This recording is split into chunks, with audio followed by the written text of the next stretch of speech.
Bonjour, bonjour. Nous sommes le 12 janvier et je viens vous apporter cette nourriture spirituelle du jour. Donc c'est dans Joël chapitre 2 verset 13.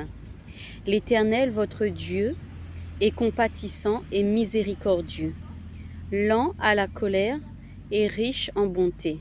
Et il se repent des maux qu'il envoie, des mots MAUX. Donc ce qui est mal, ce qui fait mal. Euh, alors, à quoi ressemble Dieu? Comment le connaître davantage? Comment fait-on pour le connaître? Quelles sont les facettes de sa personne? Avec les êtres humains, notre famille, nos amis, nous avons cette chance, hein, cette possibilité, si c'est une chance en tout cas, cette possibilité de faire des appels vidéo, des appels audio, des appels visio que l'on peut trouver très amusants, que l'on peut trouver chouettes, afin d'être en contact, d'être en lien avec quelqu'un de notre famille qui habite dans un autre pays, dans une autre ville, qui se trouve loin. C'est un moyen d'avoir contact, de garder du lien. C'est un moyen d'être dans une relation de face à face, parce que l'on sait que le face à face nous permet de connaître davantage la personne, de créer davantage la personne, puisque dans une relation de face à face en visuel, nous pouvons voir le sourire de la personne, nous pouvons voir ses yeux, ses mimiques de visage, voir l'évolution, le changement de son visage, voilà, de la partie extérieure, mais aussi de la partie intérieure, le son de la voix, voilà, le visage lumineux ou pas, les petits changements, les petits détails. Voilà, c'est une grande possibilité que nous avons au travers des appels visio, appels vidéo. Euh, Nous pouvons y trouver notre intérêt. Après, si on ne trouve pas cet intérêt-là, rien de mal non plus à ne pas le faire, hein. Ce n'est pas une obligation. Nous pouvons préférer les relations en réel et rencontrer les personnes en réel, dans un lieu, dans un parc, chez l'un, chez l'autre. C'est tout aussi bien. Les appels visio, c'est surtout voilà, pour compenser ou combler lorsque les rencontres en physique réelles ne sont pas possibles. Voilà. C'est un plus, c'est un complémentaire.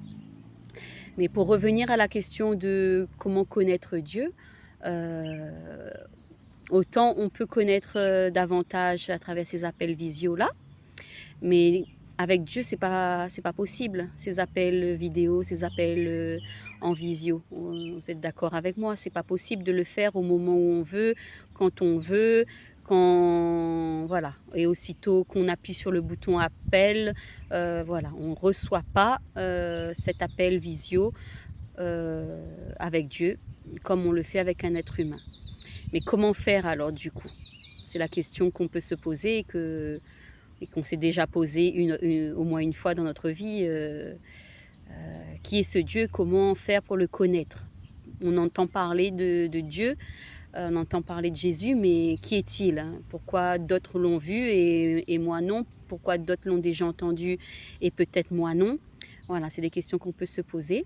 Mais ce que je te propose de faire, c'est d'aller dans ta Bible, justement. Je rends grâce à Dieu que chacune des personnes qui regardent cette vidéo, qu'une Bible ou qu'un évangile arrive jusqu'à toi si tu n'en as pas. Et je rends grâce à Dieu si chacune des personnes a cet outil merveilleux entre ses mains. Donc je t'invite, je te propose d'aller dans ta Bible et d'aller commencer par regarder un verset. C'est pas comme lire un roman. Tu prends un verset, que le Saint-Esprit te dirige vers ce premier verset ou ce verset du jour et voilà, tu commences à le lire à haute voix et tu peux rester juste sur un verset et d'inviter, de demander au Saint-Esprit, qui est Dieu, hein, de t'enseigner à travers cette parole, à travers ce verset biblique, qui est Dieu. ce que je dois comprendre de sa personnalité, de son caractère, de chacune de ses facettes. Seigneur, voilà, Seigneur, au travers de ce verset que je lis à haute voix, qu'est-ce que je dois connaître de Dieu? Enseigne-moi ce que je dois savoir, ce que je n'ai pas encore compris dans ma vie de tous les jours. Quel message Jésus veut me faire passer au travers de cette parole? Voilà, c'est beaucoup de phrases qui peut paraître de manière générale, mais je t'invite à le faire, à faire cette expérience-là, et tu viendras me dire quelle facette, quel message tu as reçu. Voilà. Peut-être vis-le comme un challenge, peut-être vis-le comme une curiosité. Et voilà. Je t'assure que le Seigneur va te parler. Je t'assure qu'il va toucher ton cœur, qu'il va toucher ta situation, qu'il va toucher ta maison, ton foyer. Je t'assure. Fais cette expérience et tu viendras me partager ce que tu as reçu, de ce que tu as compris de nouveau ou pas. Peut-être ça peut être une confirmation de Dieu. Donc voilà, c'était ce que je voulais te dire. Je me suis un petit peu éloignée, mais voilà, c'est les versets que tu liras jour après jour t'aideront à connaître Dieu et t'aideront à voir Dieu dans tout ce qu'il est, dans toute sa splendeur. Voilà, c'était mon message d'aujourd'hui. Que Dieu te bénisse abondamment. Passe cette journée dans la paix du Seigneur. Amen. Bonjour, bonjour les enfants, bonjour les adultes, bonjour les amis, la famille du monde entier. Aujourd'hui, nous sommes le 13 janvier. Nous allons dans Ruth, chapitre 1, verset 16. Ruth répondit, « Ne me presse pas de te laisser, de retourner loin de toi. Où tu iras, j'irai. Où tu demeureras, je demeurerai. Ton peuple sera mon peuple et ton Dieu sera mon Dieu. » Amen. Déménager est parfois effrayant. Changer d'école, changer de travail, changer de stage, de formation, changer de maison, changer de ville, de pays. Voilà, ça peut être déstabilisant, ça peut être déstabilisant, ça peut effrayer.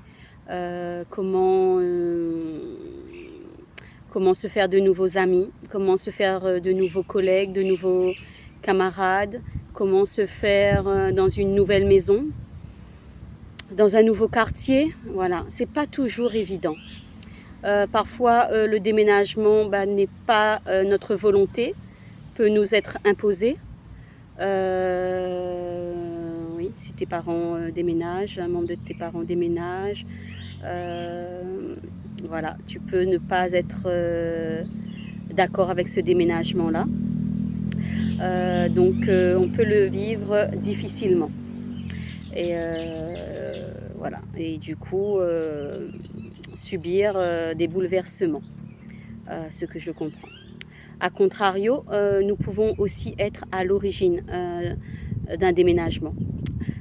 Vouloir une nouvelle maison, ça peut être une demande.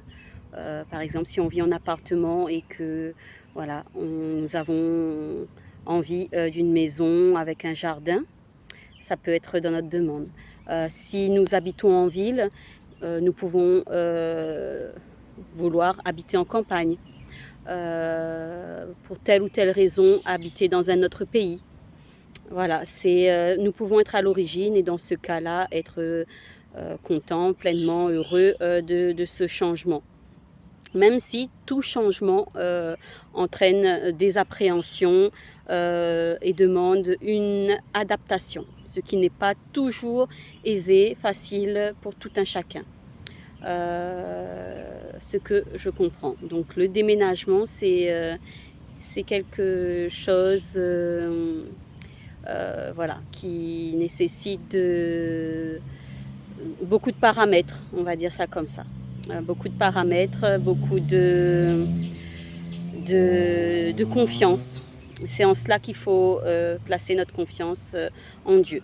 Cela peut être une épreuve, comme une bénédiction, dans les deux cas. Voilà.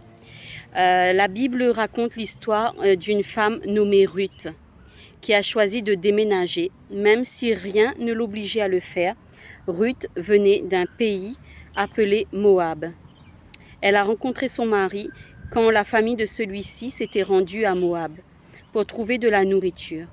Il y avait une famine, une période où la nourriture est difficile à trouver, dans leur ville, Bethléem. Ruth a vécu à Moab pendant 10 ans avec son mari et sa famille. Un jour, un drame est survenu. Tous les hommes de la famille sont morts. Le mari, le beau-frère et le beau-père de Ruth sont tous morts. 3 femmes se retrouvaient seules. Naomi, la belle-mère de Ruth, a décidé de retourner à Bethléem. Elle espérait que Dieu l'aiderait une fois rendue là-bas. La belle-sœur de Ruth, Orpa, est allée retrouver sa famille à Moab. Ruth, quant à elle, a suivi Naomi. C'est vrai, Ruth a quitté la seule ville qu'elle connaissait pour suivre Naomi. Naomi a dit à Ruth de rester à Moab. Elle a même essayé de la décourager d'aller à Bethléem avec elle. Ruth savait que c'était bien d'aider sa belle-mère, et elle a déménagé quand même. Pour récompenser son courage, Dieu a béni les 2 femmes. Il a permis qu'elles ne manquent jamais de nourriture et que Ruth ait un nouveau mari. Peu de temps après, Ruth a eu un bébé et ce bébé est devenu le grand-père du roi David.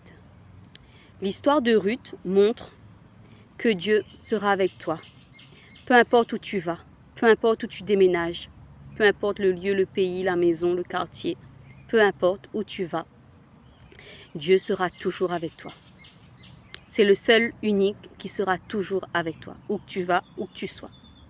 Si un jour tu dois déménager dans un nouvel endroit, souviens-toi, Dieu te suivra. Si toi tu as fait une expérience de déménagement et où tu as vu la main de Dieu, où tu as vu que Dieu t'a suivi, quelle que soit ton expérience, n'hésite pas à nous la partager et même à en parler autour de toi. Nous serons contents d'entendre ce témoignage-là. Voilà, ce que je voulais te dire à propos de cette histoire de déménagement et à travers ce verset biblique, c'est rappelle-toi que où que tu ailles, Dieu est avec toi. Dieu sera avec toi, où que tu ailles. Peu importe l'appréhension, peu importe ta volonté par rapport à ce déménagement, peu importe le lieu, voilà, peut-être que c'est trop loin de mon travail. Ah, finalement, l'école, voilà, et pas comme si. Finalement, c'est plus loin du centre commercial. Ah, finalement, il y a beaucoup plus de bruit. Ah, il y a pas de bruit. Bon, il y a beaucoup de critères qui font que nous pouvons appréhender. Mais là où je veux t'apporter cet éclairage, c'est peu importe en fait. Reste en confiance, Dieu il est avec toi. Peu importe ta maison, peu importe, Dieu est avec toi. Où que tu ailles, il est avec toi. Et cette assurance qu'il est avec toi. Voilà pour ce jour et passe une bonne journée dans la présence du Seigneur qui est avec toi.